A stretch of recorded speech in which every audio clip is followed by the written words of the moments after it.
Asida Emma Inumain. MTN Eddie isimu aba eye simple. Ewunya se obenante akoma so eye se okwa akopɛ sim card. Download my MTN app we neko simless ne. African Queen Mackerel nam no ede. Enam wa kase kama yedi egu ntontura wemu a yedi ntos wagu ho a ede se aduane bi a woye bia no ohia African Queen Mackerel. Said me koya da wurumene se amansan tia me kwabena mafo ena Nana ya kunedu yesi kasebo ekoswa yede ebremu. Afa kasebo ni ntiremu nie. Ghana Mampeni His Excellency John Dramani Mahama ebo aprobo na watrasa wukoto sekna mesi apata so a kwabena ne peta ne si wo ebra ye kwa akoto aba osasa de Ghana fo nya ne mugidie ekoto aba ma no se a na champeni safa akwa chichira boa no ewa ne yesa no enti obekọ na wakodeda da wonum ase na probo baby ade ne kopie ye aya Western North region. Thank you to medamasi ensanda yes emensia mu anka mede nie abato oduru so sade e moto abe ma me kura me hu diri me enti me ba mo na so a aya asida ena me de mamo na awresremu nsam kase a me pesa me ka kire mo ne se ente Minister of Finance guso a wo yes edmen ye fra bibi financial clearance se wonya yesa financial clearance ni wie se wom ye ba be fa nkofo wo security service na security service no ye ba fa bi wo national security ebi be ko police ebi be ko soldier ebi be ko fire service ebi be ko migration ebi nso be ko prison service ene ye be hwense mbo omubo nsem wa na wotra se sade ye betete nie amantem bia ye befa nipa afiri wo enkoba se yesi ye fa nipa wo soja posia na fire service ya enkran nkoa ni atena ni asarete we di nebusua ni ko no wode ne bakọ no wode ne wafa ase ko da bi ye temu ama mantem no obi anya ne chefa sa mantem we mu mfedu mantem we mu mfedu ye temu obi anya ne chefa na eba no sa esisie bi anim etrese national cake no ene ye tam obi anya ne chefa. We also promised to decentralize recruitment into the security services. And so we're waiting for financial clearance from the Minister of Finance. And when we get it, every region is going to have a quota to send our young people to serve in the security services. Dear yate se okaseyi eye His Excellency John Dramani Mahama onna waye Ghana Mampeni Sanama Tikuku apentra dawuruma ne so oboaboa no a yetiefo TV. Na ewo enasie aprobo no Mampeni John Dramani Mahama ebo no emu no edni kopie sehwi dwaboso ye wo Western North mantam no emu na ho eno di to dwase koko de ehon sanka ye hi omanfo papatitu ni koko akuafo na de na ban yi ebeye bi ene sem adwamanso koko bo no sede esi beton no ewo adwamanso no wohanche mu edioson 70% ene ebeto ede amagana koko akuafo na enya no pe de osa ba ye bi ede aboa koko akuafo ne se obese adwuma wo mo ye no emu abasobɔ ye fata wo mo nsaka odwuma ye ni akatua fata no enti enmonyam a wo se wo mo enya e wo de wo mo ye bia mu no obehwe afei se extension services ahodo ananum oni anim se koko akuafo ye ede boa wo mo ne akade a ye chema wo mo mo di kokobo koko ho brane nyina so aban ente na ban yi ebetu ho anamo. When it comes to cocoa production, Western North is a leader. Indeed, the people of this region are the backbone of Ghana's cocoa production. But I'm aware of the hardships our cocoa farmers face: low prices, inadequate extension services, and delays in the distribution of cocoa inputs. And so let me be clear today, we will ensure our commitment to pay our farmers 70% of the world market price of cocoa. Wamano answer Omampeni John Dramani Mahama say, Emia bia nenu wananki do cocoa pa enedie eyatiakem, baby to sabia, jaboso any ade, said enanki sit tikoko no chese yenyane doso efri hono enti sa se nti de kodi ababa yo haw amanu nti ekosa no obehwe aso ano de beat se koko sasabro ya eha koko yade ana koko kuaye ni nyina ban de bekwa adwendwim tutu ho na mon apemu mmoa ne etimi ede esisa ohaw no anom afei seedlings nsoso ene koko akuafo ene me wo se wo mu enya na wo mu mfuo no akate asisi so na no nti e wo se yeboa wo the sweat of our cocoa farmers deserves dignity and a fair reward. We've also restructured the cocoa rehabilitation program, especially in Bia and Dwabosu areas, where swollen shoots and old trees have drastically reduced cocoa yields. Under the new leadership of the Ghana Cocoa Board, they will prioritize the distribution of improved seeds, regular extension support, and proper compensation for rehabilitated cocoa farms. Omampeni John Dramani Mahama ne ena yeti ye sentreni salamat kukwa pentela watu nkrefra bankisiem ne de amaneboyi ebaye. Na yadaswa wo His Excellency John Dramani Mahama na probo a ekoso ewo Western North Region no emu. Na baby a wokopie ye aye sefsi daboso na nanmayinfo aje na wa tu titru krontin na wo sefsi yo so traditional area ya wasaye ohene ewo sefsi bonsan na ofori ahinka wotoso mienu ebra ohunu no nanije pa ana wo sere ne se na dawroma university Emma this year Western North Region. Yade da wonuma kuma so papa nanka anya se krampo se yo so training college campus eno so wenya ne suitable place wo honom a enka enya bad yo aside that tempo ade ba ko a wo mote ya wo manage ye 24-hour economy. Na wamunim so bi aye slogan keke eno anso ode ye campaign ye to abewia akope ba bi de ato we de wa anya ne saa otunhu anamon epa bejekuo emwotena ase ye ho nsese ede betu da etre se papa nani abrese wo pa bibipa ede amagana fo na His Excellency Mesra se wada wuruma 24-hour economy no maybe mbra Western North Region Sawuba mantem hanom sey ya emebunu bebre wa hanom a omuni adwuma ye omuni nam sansan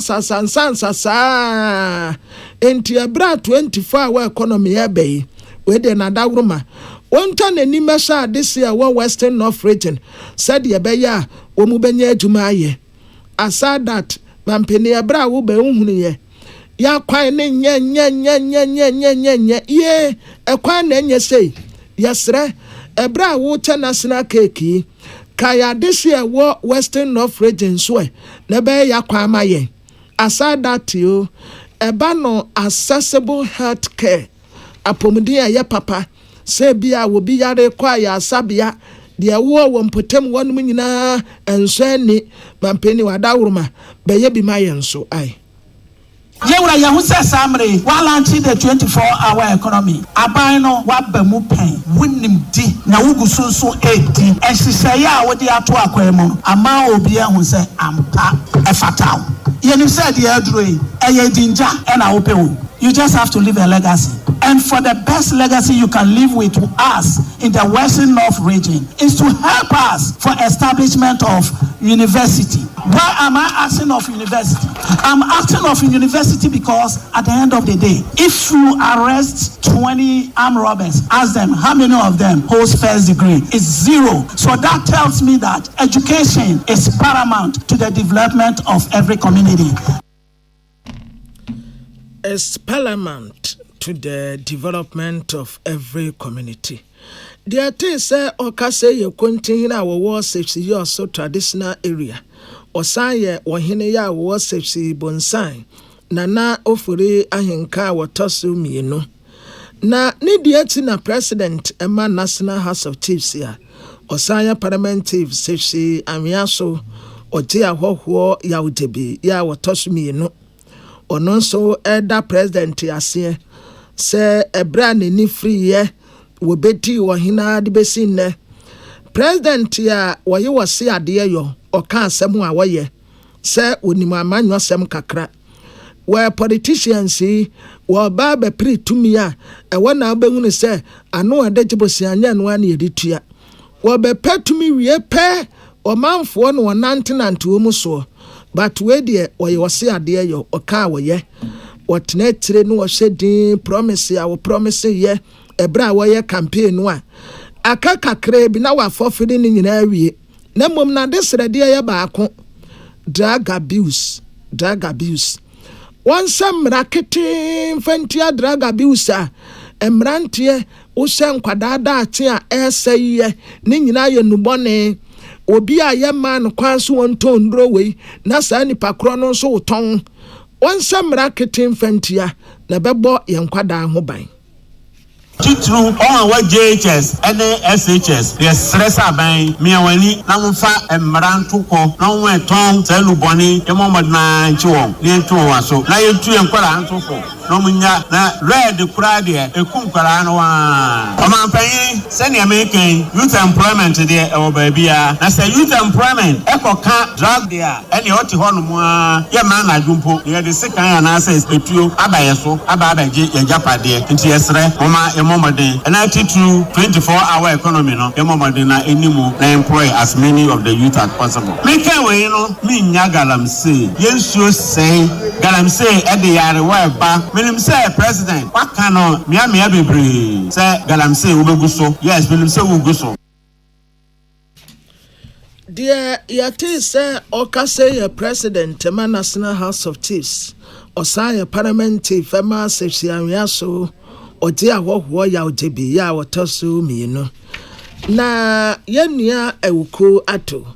na kojo prekese Western North Region boaboa no a yetiefuo tie bi awie ye konsem foforo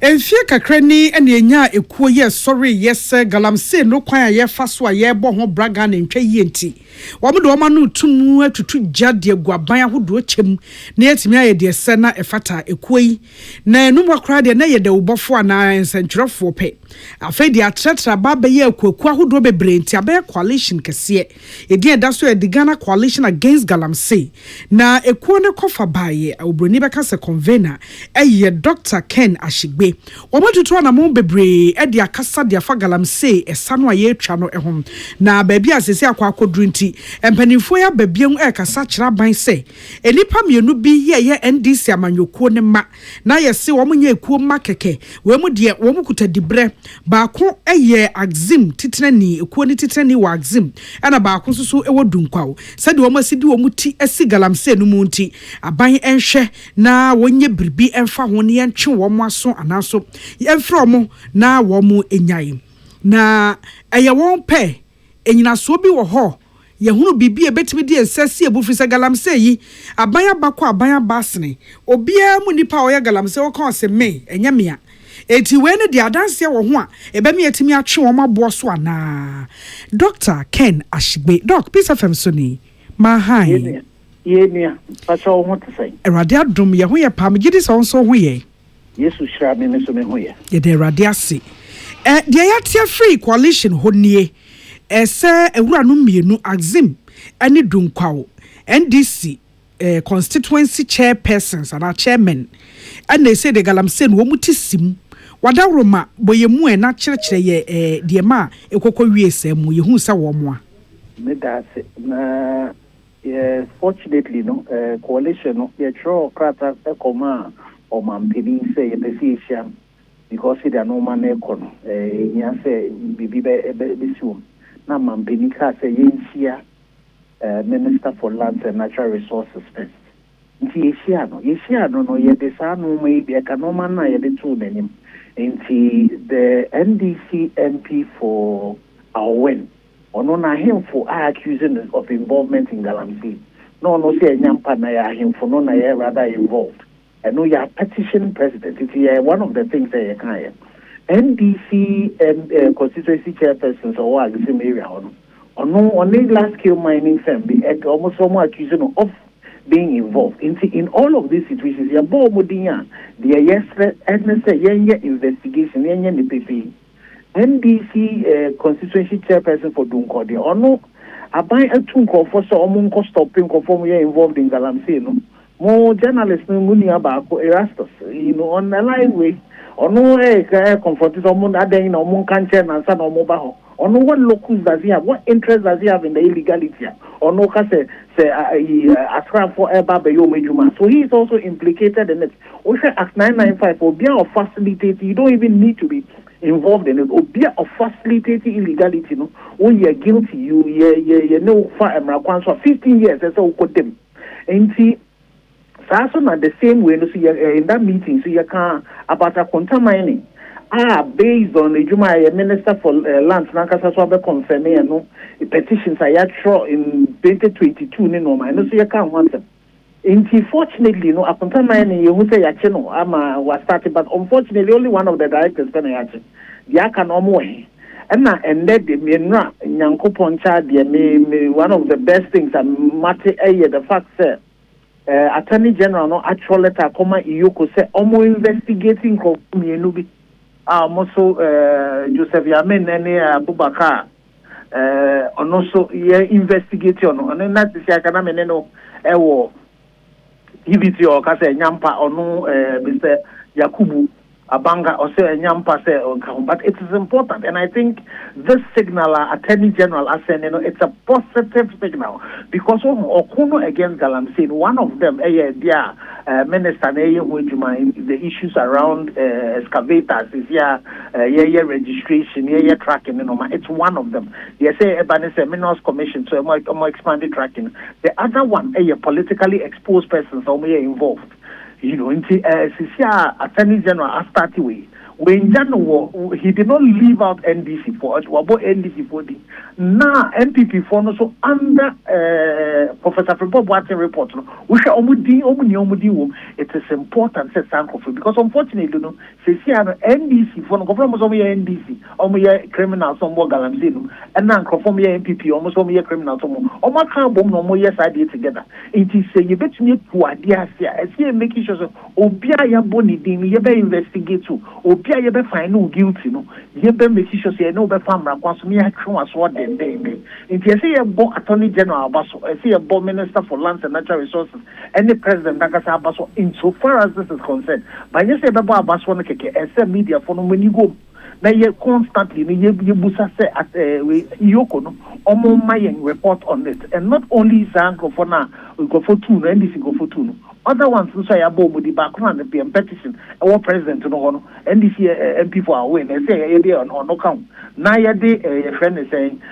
constituency chairpersons for examining any dunko. So any omukam every person. At this particular point, the PCFM conform with affiliate stations. Journalists, they are obiaro evidence. So go under the Whistleblowers Act. Now you providing Iyoko with this information. Now Iyoko for so omu say yeni wom ayeshe. Yeni wom ayeshe. So we are not going to allow them to do anything enye emfa emra kwanso. Now you making sure say sa dia ebo man. Say President Nankasa akase a national emergency Galamsey. Okay. No president one can say national Galamsey no, and they say immediately no or making sure say the in terms of state of emergency ebema impeding the power to be able to do what they do no na and also enkoso okay me kai the last time I did komo we fidie so Galamsey who say ye na me bu say ka say sa de to so say amanyofo no politicians no omo fam say de ye hunu ene de ye dwen ebi ne say na no aban no ekoye nte sa akonta man ne wuntumi obi anim ne so ye MPP ni na eye omo bre na adu ene to omo ye omo dwuma omo bre so na aso na omo tu o ma ban the woso enti NDC fo nso so te se de ye bubo din sesi ayi e wo kasebo emu ebi mu nso ti kotia wo mu susu se wo mu so aban e na aba enti so mampani tena ayi ho na wo kase state of emergency enyo mampani nko a na eye campaign enti wo mu so season ni koko season obi etu eti de awoka bia maka aban na emehwehwere party fo mu enkosi hwe MPP fo akonta mine ne ho ahwanfo de na omutumi de ye omo aban na enkofoko aha enemafo etem no enkofoko eti sa wote ne sa no a eya na usom sei and na ya dia e dipa krakasa but fortunately no o statement na attorney general de abana is what protocol says we call you bluff. Not only is he mentioning two of the party for, but he's also talking about MPP for no almost one more count. If you say a culture politicians here who hide behind this thing, almost say yemai, almost boy yemai, ubuna cotton to crumbs here. Gas scale miners, or my jomo concession, my year, na omo begu, and na omo ye at the bonnet. Oko other places also be one of the areas for area obi concession why exploration for 10 good years amount sika wasewum obi akofa $5 million or no equipment or the officers only pay $5 million or no or you politically exposed person or you be your connections in TCC and Attorney General, and I'm sure later it has the full backing of the president. Inti say president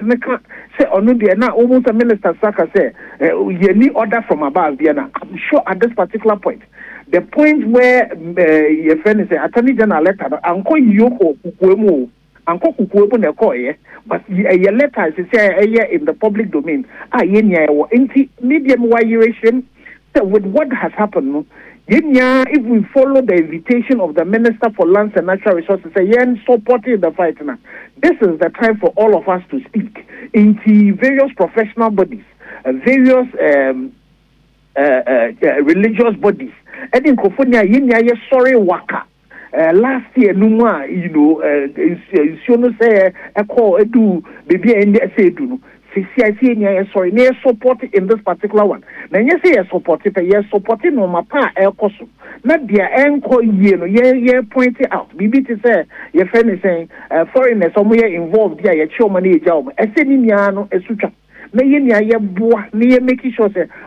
former a good yen yentu but yentu no ekwampaso yentu no ense ya asase yentu a ense yensu yentu a enkunkrofo and no na say nya yentie so nti se sia de say yenya especially middle class yenya ye din say nya ye di anutum ne make sure say ye best support adepa media sade na ekoyi meka say ekoyi dia letter ya Attorney General Eddie Abbey. The move of the Minister for Lands and Natural Resources on the excavators here, or young women, I got the pa, a saying, yes, supporting Minerals Commission or any DVL, almost tracking this anomaly. The making sure say you bet to me, because of a DAC report.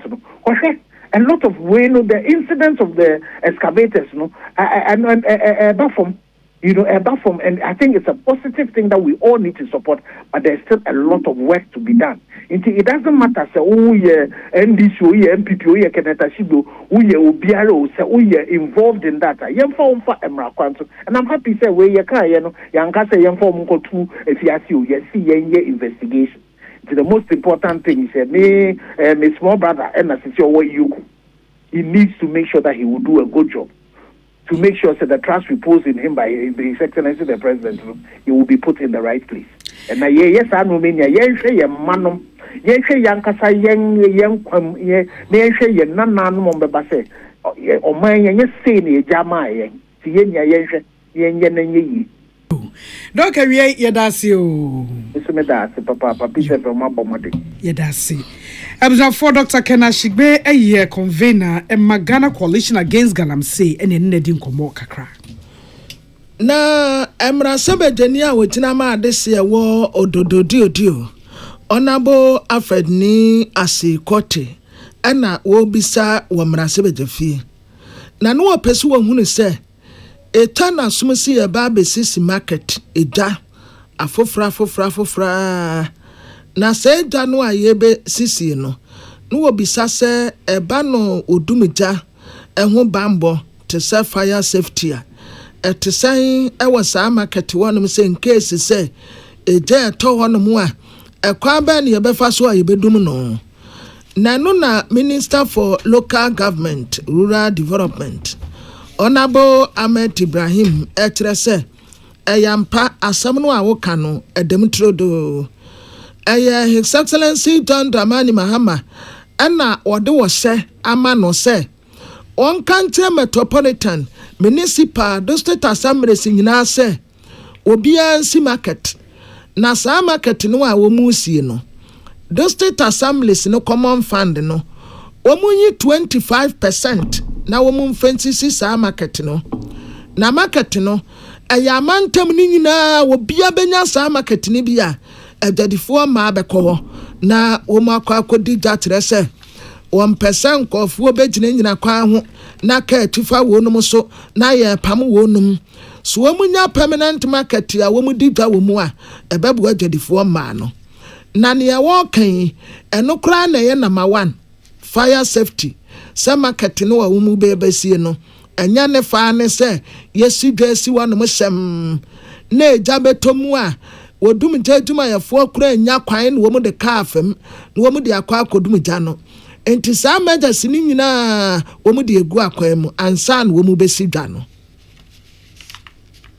The government initiated a process to construct model modern market with ancillary facilities such as crèche, clinic, lorry park, storage facilities, police, fire service posts under 24-hour economy agenda. This remains a commitment of our government and the ministry ensure that our markets meet these standards. Consistent with this, government through the guidelines for the utilization of the DACF directed all MMDAs to allocate 25% of their share of the 2025 District Assembly Common Fund to construct model market. Evidence of this are subsequently provided all 275 honorable members in this house as requested. Mr. Speaker, the ministry is making effort to direct all MMDAs to consider the installation of fire safety equipment and functional fire hydrant within their major market for efficient and timely firefighting operations.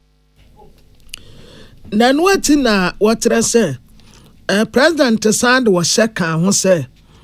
assembly ni nyina wo si wuda wone fire service fo na nkambo munsie fire service fo wo ho omu na ekyere se aha no munsinsi ha munya kwanto a momfa wa ya mfa ha momfa we nsi ha ye ba be si hydrant wa ha aha no odum jadwuma ye fo ba wo mu befa wo mu ma fire service fo ni akotene e wo sa market no a wo mu besie no Requested to establish and maintain unobstructed access route to allow for the swift movement of emergency services in case of future fire outbreak. Additionally, MMDAs will be directed to deepen collaboration with the Electricity Company of Ghana to conduct routine assessment and periodic inspection of electrical systems as well as structural components to identify and rectify potential hazards promptly in all markets within their areas of jurisdiction. Mr. Speaker, you will agree with me that educating the traders in our market across the country can also play an important role in mitigating the risk of fire outbreak. Hence, the ministry intends directing all MMDAs to collaborate with the Ghana National Fire Service to organize periodic stakeholder engagement and educational campaigns for traders on fire prevention strategy. Decent collaboration. Minister for Local Government and Rural Development, Honorable Ahmed Ibrahim, William Gentu, and Emmanuel Akoli. Ghana Private Road Transport Union GPRTU dia to just na no na kwoma se wo mo se 1 Ghana cedi per liter levy no a eba no mo mfo so na so aban no mo tena ase kirekire mu kire wo no ntiase aye adwuma enti ene dia wo ne amansan ni ko me kasa se wo mo so atiase wo ne yen sentire ni Prince Bafo Asamoah ene twetwe nkomo ne ho ene opani one amansan din kita ho ema GPRTU Abbas Imoru kirekire mu dia kire se wo mo tete as etena ase tie mu agin chechemu bi se bisansam emo makoma to mo yem no ma hu se eho akwakohia se de bepeje oman no agina yie eno nti na no no na no mo so mpene so enedie omofo aso abantan fo no frey ye ko ye no mo ma explanation se o mo ba throne no so no omo hu se ye hiasika dia cushion energy sector no na mo so ya fuel hɔ na ɔmbɛnyɛ saa sika no sɛnea ɛbɛyɛ adom soɔ ɛnsa aba na ɔmo paeɛkyɔ yɛamboa ma yɛankyi saa sika no a yɛbɛkɔhye energy sector foɔ no ama yɛastɔpo dom soɔ no na ɛkyerɛ sɛ dom soɔ bɛsan aba nti ɔmo paeɛkyɔ sɛna ɔmo kaeɛ no yɛnyɛ nte aseɛ no sɛ o ɛndeɛ sɛ saa deɛ a yɛmboa na dom soɔ ɛnsa aba nti yɛba abɔnten bɛka kyerɛ yɛ no anom sɛ o kyerɛkyerɛ mu a aban mpanyimfoɔ de ama yɛ no yɛagye ato mu wama no anso ho wakyerem de akyerɛ sɛ nye wese nsu nti na adɔbafoɔ ebi ebegyina koti aka sɛ ntumu no ɔmbɛfa no asɛm da bi wɔka de akyerɛ sɛ de obi abɛto abɔnten sɛ no nti yɛto hyentiade emu no ɛnya nokorɛ yɛbɛpa yɛnoanom a ɔmo yɛsel ɔmo nyɛ ntaseɛ no yɛbɛpa ɔmo kyɛw sɛ o sɛ ɔmo adwene na yɛnyina yɛmboa na yɛma mɔda Ghana ɛnkɔ n'ani yɛate nso sɛ yɛnoanom bi ɛɛka sɛ yɛstarte ɛnɛ ɔmbɛto lɔre fɛ so yɛpa ɔmo kyɛw mmara wɔ ɔman no mu yɛwɔ kwan a yɛbɛto lɔre fɛ so a yɛfa so obɛntumi nsɔre ɛnka sɛ o mate lɔre fɛ so ɛnɛ anaa mato lɔre fɛ mu ɛnɛ yɛnyɛ saa nhyehyɛe wɔ hɔ a yɛfa so na yɛde yɛ saa nea bɛfa kyɛw obiara ma yɛmfa saa nhyehyɛe no so ma obe nsɔre nka sɛ kaa no yɛ me deɛ ɛnti me deɛ sɛ na mepɛ no Megisa on say baby sa koba so be yon fortnite say mmara so de wo bedi on enti e be pacho onipa okasei eyabasi moru wani amansai din kita ho ma GPRTU yen central prince bafo asamwa sanmra ne konongo Jackie Chan ono ene ni din koma wotintim semi ebaye a chamber of oil marketing companies ya eternity friend say Comac no ana omo kasa kyerɛ yɛn omo kyerɛ sɛ petro ntumu no omo atitetetem asɛ abosome nan bi anti omo frɛ no window na window no bosome no kɔ na wie ya ɛyɛ window baako bebie ɛna duru mfimfini nso a window baako bebie ɛne ya abosome no saa de kora na wɔkyerɛ sɛ window ya ansa eba betumui July de no petro buo no betumi akosoro na esoro ebekọ no bese ohantemu nsia na asenkono 6 to 9%. Na Comac 40 executive officer Dr. Riverson upon na watrete mutre piece ni wa watre se yewo edaman so international benchmark prices se wokọ edaman so a said ye wo musito fango no wotre se ehwo de aye stable et said ye tie no a na dollar no any cedi no so aye o manfo anim sam se so far so good baby agina no eye na mom water friend to me ansa bedamni fra kokwanti wa atre se one Ghana cedi eye fuel levy no a ye de abeto so no ene ne betumi epeta akosoro kakra na wasa tiremu se ba se ya na later bia de da so ni a na tese kosoro pa be se 19% wonum kura na ede franti definitely se window ya etwatuo ya ebe ko na wie ye sei no ebetumi abasoro kakra Krano, almost not free 11, the cut 12, ne 14 yadi. We forecasted say you bet me a between 6 to 8-9% increase in fuel prices, depending on where you buy it from. Who said no credit meaning there? The international benchmark prices now have a form and also doing well, right? But unfortunately, the ones in other counties, amount fuel price and perform. Let's say, and once in the forecast shows that fuel price would have gone down like 2 to 3%. So that's what we have today. Enya futu asemo say na eto mani e kaba e wo energy sector ana omo de wan de beka ho ye de we ye mani e clear say de about beka ho bi ya de be ma amanfo de ya because ye no ye bi fasa cost no ya ne ye ntumi mfasa cost no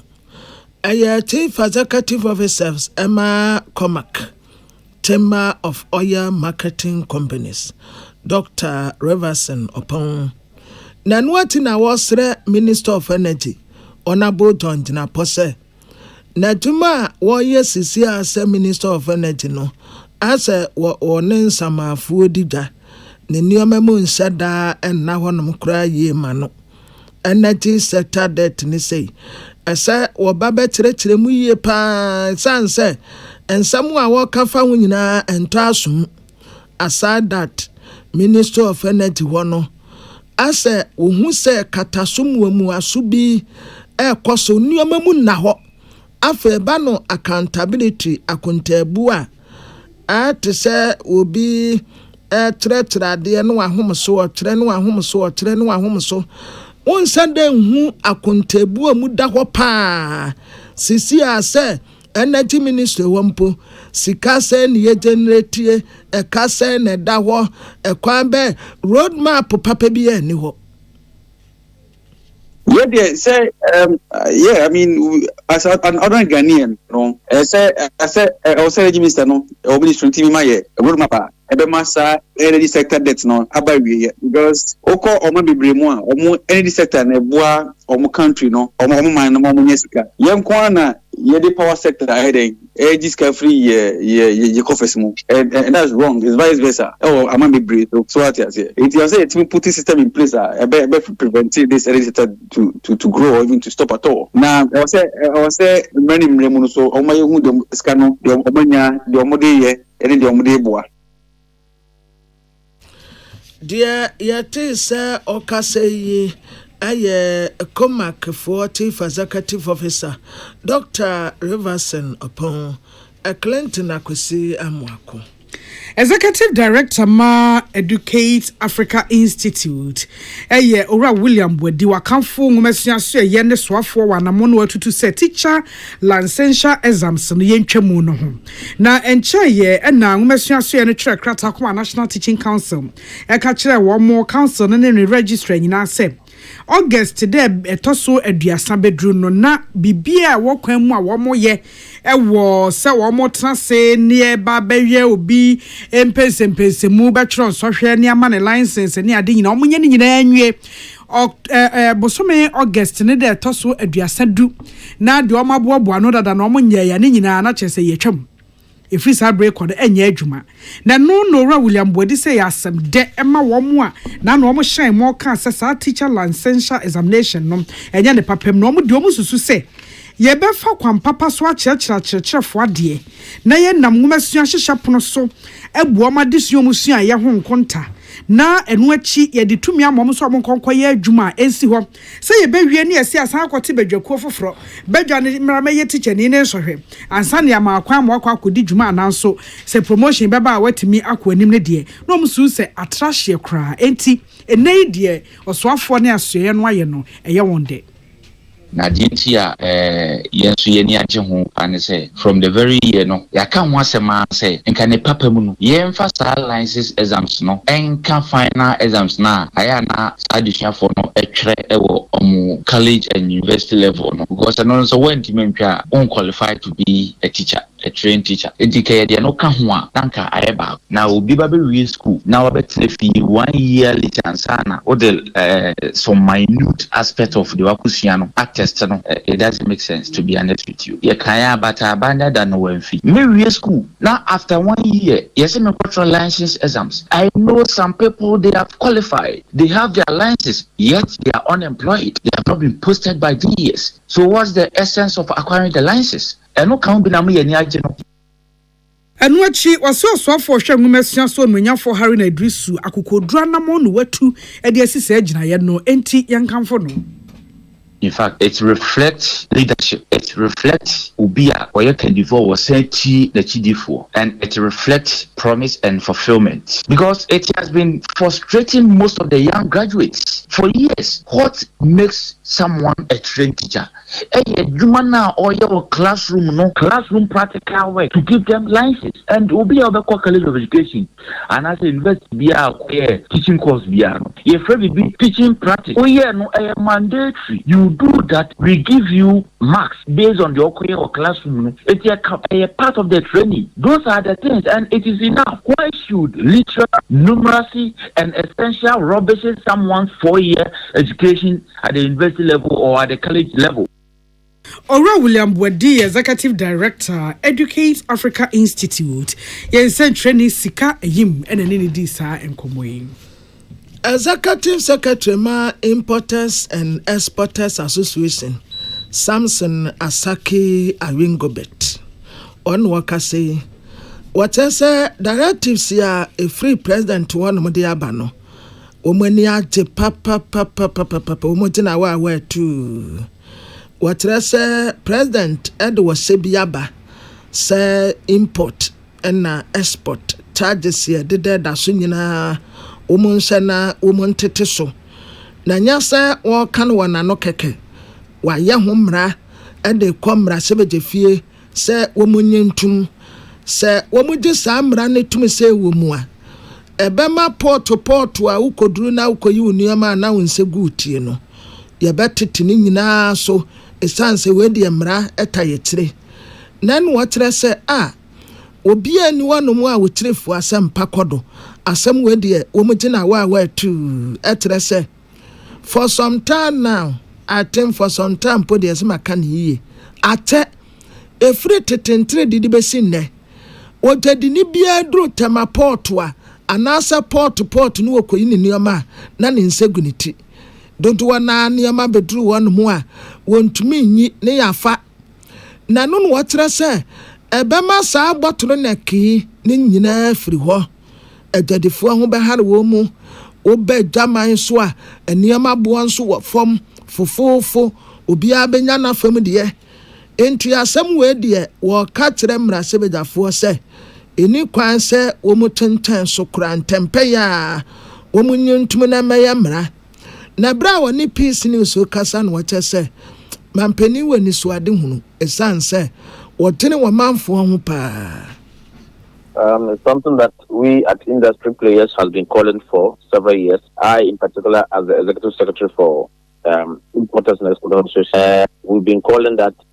this local handling charge is something that we need as a country to stop it. They create sales for people, importers or agents to come and see and work. It's not what they do. So they are just costing money for what the same shipping line that comes to Ghana and does the country. Africa is not charging that. Give them fiscal cash on that, your local handling charges, the relief charges. There's no way to release your continent. And so we have the country. We have the country to protect. There's a swift action that the president is taking. So, ask yourself, are they not bound by Ghana laws into our law? It must go through our parliament. Our parliament to domesticate it before it becomes a law, isn't it?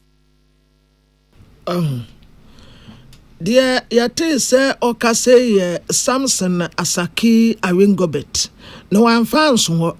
and what I say. Isi adie Ghana for any better pa, especially womu edijano. Womu a ekra nneema fra ma no ne ba ene womu nso a edibi free ha konkofo ama so no ebema womu anya awresiremu soronko ebenya didie ne opepa ewa adwadie mu a obia bepese okra nneema ede ba saa charges ye deda so a na yi osi akwa ye beyi free wo no ebema na nidie ewa adwuma a wo ye nimu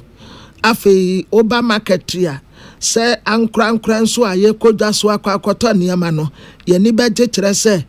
ebi wo honom a ukura sika bebre wodi kodwa so a niama kitwe bi pe na wotumeto but this time around no ukura sika kitwe bi a obekwa akoto niama bebre. So in Sweden, so I can tell you, my dear brother, we have to support that. If you go, I don't think I've gone to school to come and rob my own country. I've gone to school to come and protect my country, to come and protect my people, and that is why we are all advocating that. I'm happy. And so if someone has 5 or 10 or 3 or 2 containers, if you say pay 2,000 or 1,000 and go, that is fine, fair enough, because you may say that you are also using human beings to work, is that not a staff to work? But to say that you are paying 6,000 number of containers on one document is what we are saying. No, it must be stopped. It must be put a full stop. It happened in America, I think during Joe Biden time. He had to assemble all the shipping lines and tell them the truth. You can take a face value, but to say you are taking times the number of containers on one person has on a document, strongly that this is the state. Dear Yate say Okase Executive Secretary Ma Importers and Exporters Association, Samson Asaki Awingobet, Prince Bafo Asamoah. Car Rentals Association of Ghana ene oswafo share ya mamre amane ene yetimide ya dwene sabom ye bribi eso akwakohia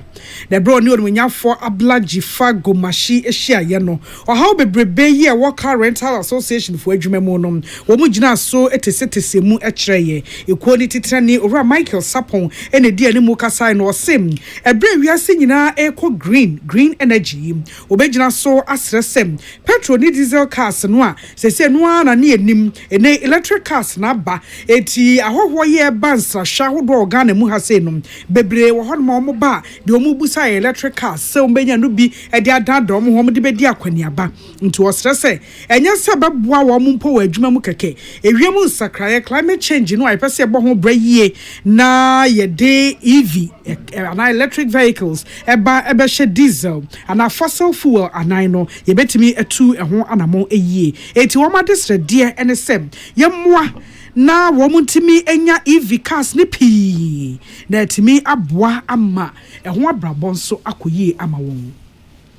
yenso a ye renters no ye na ahoho ne ba ye de wo mokọ free point A echo point B into now see nya sa afidie ne bi said ye betumi ahoho ne ba ye betumi do makọ esansa ahoho na eba no omukro mu nyina no eno bi na omu yusu nto omu ba ha na pollution no ekoso a omani enye de enye ho no so ebema tourism no aba from esanse omu hu se omano animre se yenso ye dane e de akọ ama environment na se wiemu no etimenya ahomeka the to ye maami anim honorable nim biem se nka wo mo ayen se de betimi free petrol no mo ye de akọ electric cars ni mo ampanso de to na nim no so obehwe na ekwan bia obetimi aye de aboa no obetimi ahwe de aboa Yera Michael Sapona Manaso ho osanso stress say adwuma no omo ye no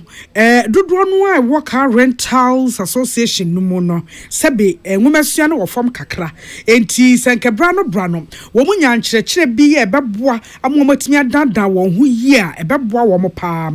afei eto nso kuwon vat yi si e de tata wo mu ani ho so aban enhwe na sabosia bi aban beboa wo mu adienim na omatimi anya bosia bi be 10 million Ghana cedis a ene ka electric cars wo mo de atwi bebre de aba na mo de aba beboa mo adwuma ne wiemu sakra ho brabo na ye bo no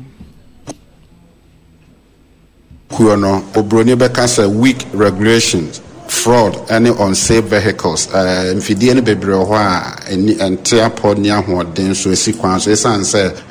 obia ni ho a wo hwe wo mo nso johnny kuo no ne ade na o mo de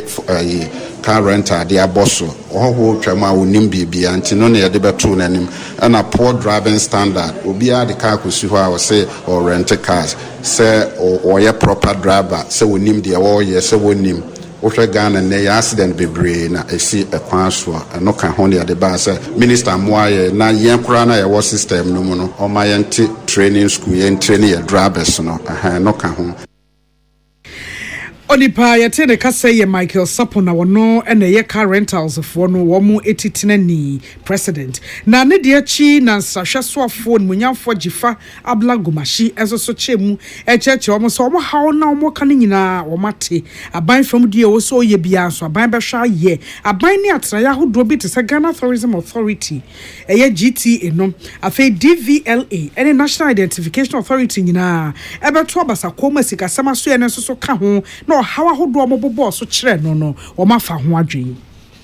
Car Rentals for mo say omo ne boa ta hoho e bagana na omo wo request bi no ma say ye boa wo no ma be betimi ama omo dwuma na koyie sensenia ete no na magia tum say eyampa so omo dwuma ho hia madwuma na pa ne Ghana Tourism Culture and Creative Sector afen na dey book na my eti me say on chema agencies na e wo ministry ha omo adwuma ne wo mo eye baako no e wo se ye chema wo mo na ye hwe ne omo de aba na masanka se ye form 5-member committee enti omo kan wie na se any agencies ni hia ne ba omo adwini mu no omo hwe wie a omo de ma committee 5-member committee no na omo so hwe no omo de ma enti oba ma ye mreka kra bi but say na me kan no before no I meant it say we have an open door policy na ne krokra no no munyafo gifabla go machine so esre wo mo say car rental business no ni ranom no wo mo so enhwe na ensrahwabia hodo ai wo Ghana ha say tourist site ahodo no say ne wo mo car no be brand ho no mo de bia tototo na enam krom na edi akwaniaba na edi ahimu a ebe mankrofo kra dwuna badwuma ahodo ye wo saa o madwesuo no mu ne so na obia enya ne chefa efremu nyame adom bi metu kwan kakra na mehu se nkro bi so no omo yellow cab no bo se photo wo ho a baby a ompese omo bohu dero na me de to me car rental for no se any transport owners se ebeya nka mo menye na ye no mo enka na se ebia ye forts and castles na obeye who picture dia ball car ho a ye ne waka bibi wo ho betimi ya dia bo a ne dia bo a sese no me hwe obroni a oba krom hanko a wo Ghana ni aya wo ha obi a wo nkran han so nkwa applauda mpese wo applaud na behwe epo na wo ho no epo na wo ho na different from your wo nkran ha ena benku na me ka o me krom no eye different from nkran de no pese ye tutu yan kasa ye tutu kwai domestic tourism oni munyamfo gifa abla gomashi ensahwe so afo ne ne eti akire yensentre ni ama amwakoa ojampa ene tintim nsemi ebreye na oka kwesa otemra sebeteni honorable Ernest Adomako na wokasa watrese His Excellency Don Dramani Mahama na atre kwan efa so a yebuman ba kunya ebete mu ise dia na ekwaya efa so a yebuman say yefre bibi government anasa president no His Excellency Don Dramani Mahama na agbokwanya wode ato wa etrese we ye president we buman na eni jasam a wo gira so aka we ni ye fuel allowance ya yedema apprentice ya watitem watrese mampeni agene Ghana fo ho tan na pontis no when your friend say president anya president ya wa ba be fum oman no ajapade ene emu adodode na wone ne namfofo ne ne nuanom ne nabusuafo pe atani nyina fa wo motesoro wanum sei ya na wo mu wo mu atetete fom ne nyina sa nkoa na afuo mu control mu we dia wanya ne saa wase ade a ye Ghana fo de ya no wo bia de bi enti wo che am wo bia nya ne tefa when your friend is a president so be kaya abra ye ba ye di Independence Day ohwe da bi ye ko Independence Square sika ye ko se no wabla Ghana fo bre sikasem en tutoyie school fo a yintimi hwom ne ade o se da bi ye nyo Flagstaff House na ekan esonye de enti media me jitum me support no because we yen MPsa ye man fu allowance bia enti yen MPC ndie enye bibia ya de fufuru bia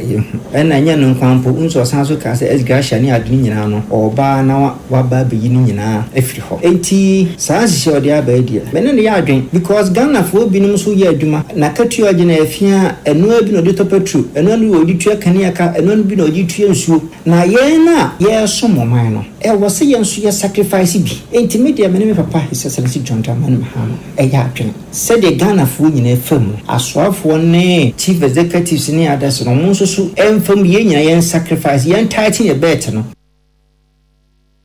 yen tighten your bet de na wo mu di wo ma ha wo mu diem wo mu ye funa ya akase wo mu ntade nyina wo mu kosensa ho na wo manfo obre we de nya sa na wo ye no no watrese ba kokura a silence Ghana fo ne se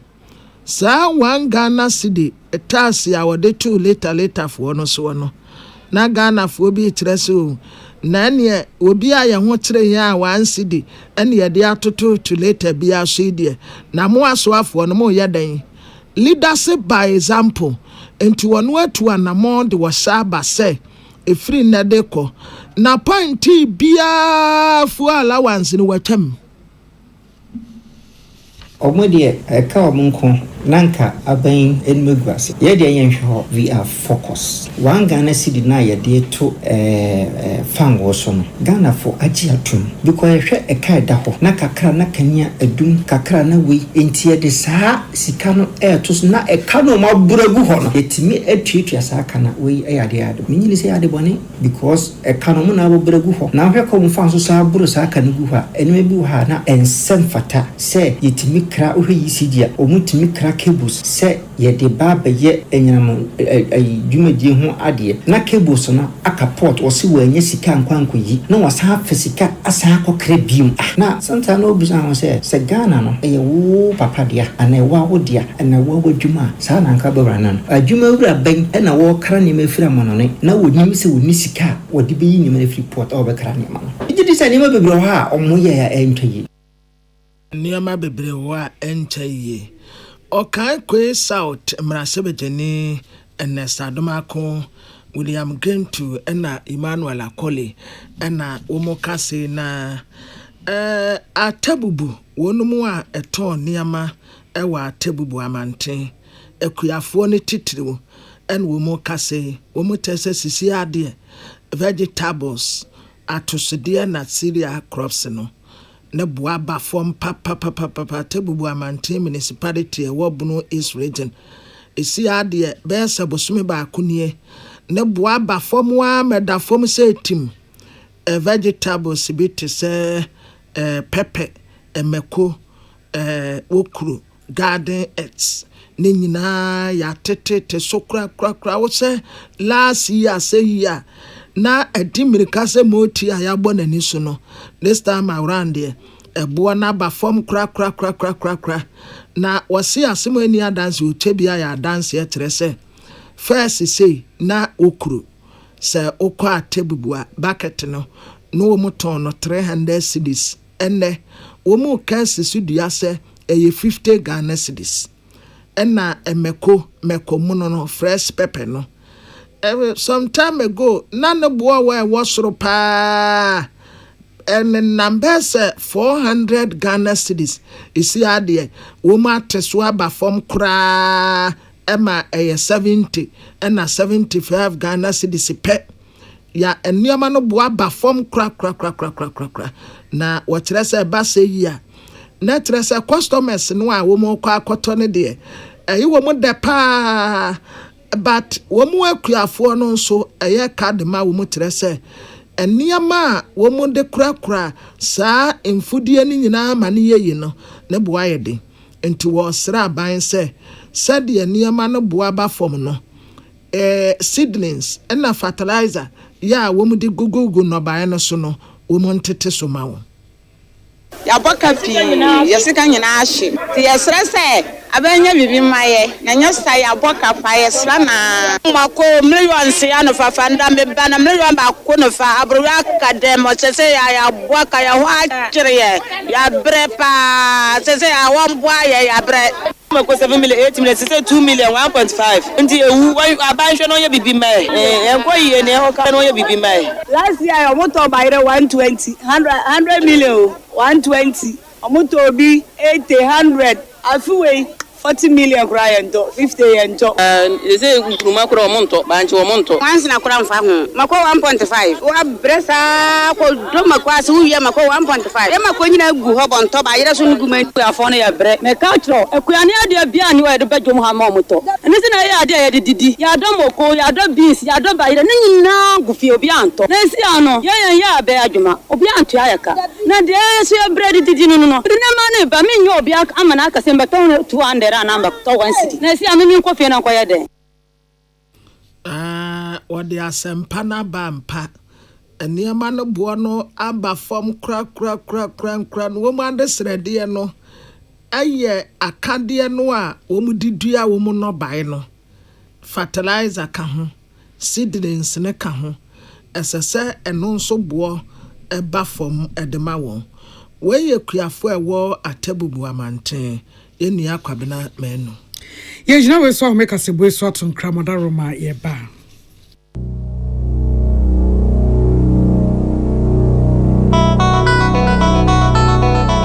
Peace FM so wakoma ho hyehyew and I bought periperi, the Bronican hard burn one. At the end of the Sawoye, that's how Yams were Timusway. Woba packing a farmer, Martin's liver salt, a chinaquay and tem, as she and Shagu glass more at a Martin's liver salt, no back one, no dear goom. Uba who say, who a glass in the moon, now one no. Martin's liver salt, you want orange flavor, and a bacosia plain. One more, Hobato, Nemum Edina, no, now home to war, who doctor. Feralet eniani dronye midofo wo ye adwuma kakra bia na wa bre wo sori odua so wontumi nidi akwadampo de okese na wonyini ato ape Feralet niani dro na mekanfo ma wo Feralet niani dro vitamin B1 B2 B12 folic acid zinc iron copper ne lysine wom biotin womo biotin yetiri ni widie ye no ye kama ene wonso wom no Feralet niani dro ne besiesie o Feralet Feralet enye na wo pharmacy shop biara ebe wom etufonko Harvard Pharmaceuticals Limited enkran okaishi ene SGSSB Bank ne hwe animo 0244 631402 ana Pilcare Pharmacy East Legon America House 0599889972 edi aji edwedi nkrato yatom Peace FM. Tune it in, turn it up, Peace FM, and rip off the knob. Yada mwase kasebo no asidi aka bia yede beko no nsia kasebo no mu akenkanfo a mote yenken me nana ya kunedu mene amansan ti ame kwabenamafo MTN ede isim aba na oba download my MTN app na wako seamless enne my MTN app na wako seamless enne African Queen Mackerel enam wa kese kama first pa mekai enam ba kubi ena dosu na ya 12 ena ete so ba 9 etrei meshaye na aka 7 ena ka 3 me sa se afin ko na wiye no na ebi nim eno anse e de ntosi no ape na e de egum na e de aba but African Queen Mackerel what enam gum enam wo ho enam akase kama